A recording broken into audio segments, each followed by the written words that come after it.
Why is the UK still debating whether child offenders, child abusers should be tracked after their release? I mean, that should be really normal, right? That should be easy. Like, yes. Well, this is not a policy dispute. It shouldn't be. It should be a moral reckoning. It should be a test of political will. And it is. And at the center of all this, there's a tiny little boy called Tony Hudgell. I'm not sure if you've heard of him. He's gone through a lot. Whose legs has been amputated after being tortured by his birth parents. Yeah, but mother and father decide to brutally attack their kid. I mean, why? His adopted mother, Paula Hudgell, is now fighting for a national child cruelty register. And I think this is important. We need to talk about it. As you already know, this channel is all about fighting for justice and informing you guys about what's going on in the country. So this is important. Let's do it. And if you're new to the channel, make sure you like, comment, subscribe. And there's a challenge going on. Well, only challenge to me is that I can't get a haircut unless we hit 100k subscribers. So please, if you haven't subscribed, save me, because it's been a month I've not got a haircut, and I don't want to go the next few months without it. So please subscribe.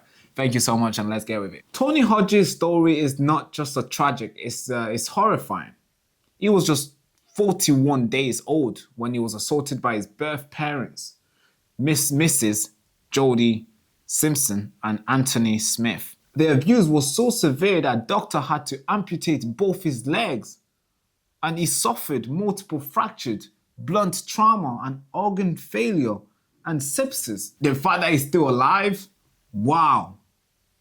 There's a big plan for him in the future, of course. There's a reason why he's still alive. And of course, the mother and the father, Mrs. Simpson and Mr. Smith, they were sentenced to 10 years in prison, and they've served 5 years. And guess what? They're now free.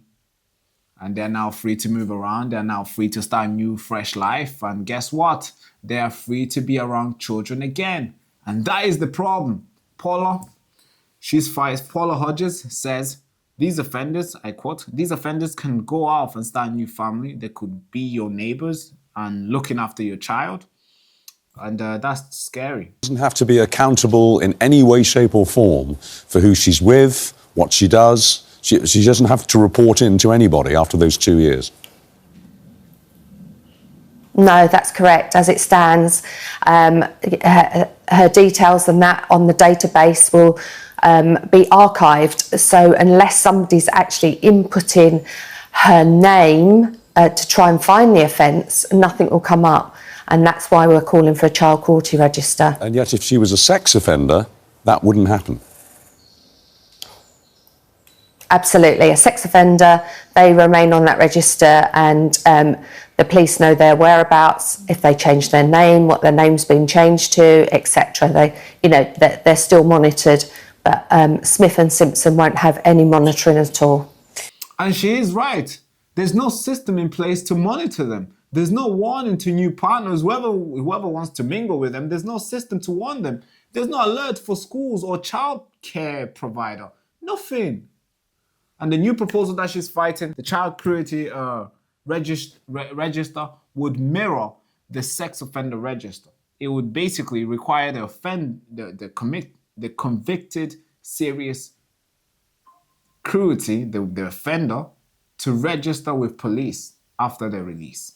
Meaning they will be notifying authorities about their address, their movement, and they will be subjected to checks if they live or work near children. And I think that is fair. It's not a punishment. It's about prevention. It's about preventing. It's about protecting the kids from repeat offenders. And I think that is fair. The proposal is backed by campaigners, child protection expert, and MPs across party line. But guess what? It's still not a law. Why? But let's talk about Paula Hudgell herself, because she's not just a regular campaigner. She's not a campaigner, but she's been put in a situation where she needs to fight. She's a mother who has watched her son suffer an unimaginable pain. And guess what? She's also fighting something as well. And what is she fighting for herself? She's fighting cancer, terminal cancer. She's going through that herself. Man, she's a tough woman. And here's the reason why she will never give up. Because she says that Tony gives her the fire in the belly to keep on fighting on. And God bless you, man. God bless you, man.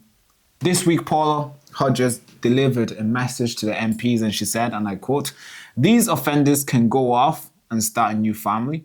They could be your neighbor looking after your child. There is no system in place to monitor them. And that is a loophole that puts all youngsters at risk." I agree. She's right. And the fact that this is not her first fight is amazing because there's something called Tony's Law. I'm not sure if you've heard of it, but she fought for Tony's Law. Yeah, I know. Amazing, right? Which increased the maximum sentence for child cruelty from 10 years to 14 years. So now people who do what, Mrs. Simpson and Mr. Smith did to Tony, they would not just receive 10 years, they'll receive 14 years minimum. And that is, maximum. And that is freaking beautiful. And guess what? Now she's fighting for those guys or any of perpetrators of that kind. Whenever they're released, she's fighting for those people to be registered to have them registered where police can now track and know about them. Because, hey, we do not want them hurting other kids. And she says, "I'm not going anywhere without a fight." And guess what? She fought Tony's Law and she won. She fought for, she's fighting her terminal cancer and guess what? She's still winning. She's winning. And she's fighting this one and the chances are she will win. And she's asking for one thing. And the one thing that she's asking for is accountability. She's asking MP to stop hiding behind bureaucracy and act. And Conservative MP Helen Grant spoke passionately in Parliament and she said, "We have registered for sex offenders. We have registered for violent offenders. We do not have a register for those who commit the most heinous act of cruelty against children." And that is a systematic blind spot that we have. That's what she said.